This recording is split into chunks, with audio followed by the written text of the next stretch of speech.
Hello everyone, welcome back to another video, another spontaneous video I guess. Familiar place. Looks like this is going to be our normal place to film on my lunch break while I take a walk because the weather is finally amazing and I can actually do that because I have to cross a bridge to come to this park and I'm not very comfortable walking on ice, on icy roads. Even though I have the spikes in my boots in the winter, I don't want to risk falling, especially when I'm walking alone. Anyways, that's besides the point. This beautiful surrounding greenery is going to be the common theme in my speech videos, I think, just because this is a beautiful, quiet place where I tend to come to take a break in the middle of my busy day. How are you all doing? I hope you're all doing great. I'm filming this and I just uploaded the first conversation video today, so I haven't really gotten that much feedback. So hopefully by the time I post this one, I'll have a better idea of what structure I'm gonna have for these videos. So I'm kind of testing it out, if you will.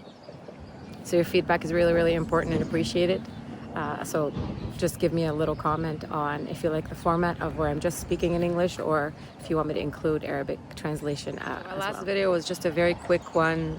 Just a basic tip telling you guys not to focus on perfection really and focus more on practicing, because when you're learning another language as an adult, it's not always easy, and if you focus on perfection you might not ever achieve that, and it shouldn't be your goal really, in my opinion, because nobody really cares if you have an accent when you talk or not, when you speak to them, or if you make any grammatical errors. Usually people of a foreign language, when you're speaking to them in their language, they appreciate that you're making the effort to address them in their language, and they know how hard that is and what kind of an effort it might have taken you to learn that language. So I guess this is the second tip, which is exposure. You really have to expose yourself to the language, immerse yourself in it.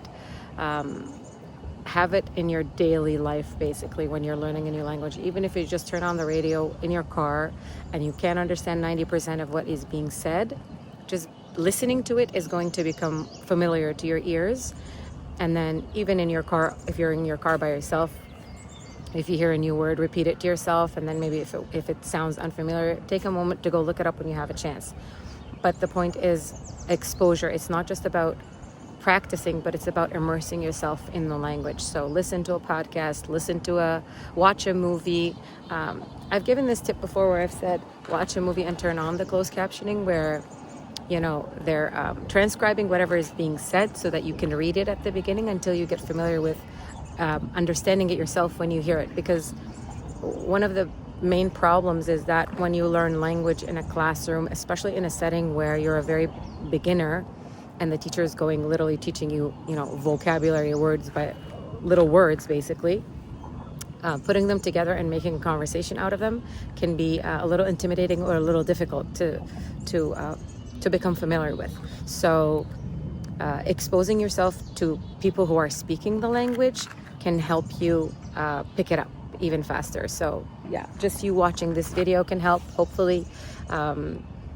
Again, turn on the closed captioning where it's going to transcribe to you whatever I'm saying, and do the same when you're watching a video or a movie, and listen. I'm not going to say music because music, depends on the genre you're listening to. Sometimes even I don't understand what they're saying, to be honest with you. So that's my second tip. Immerse yourself in the language. Make it part of your daily life.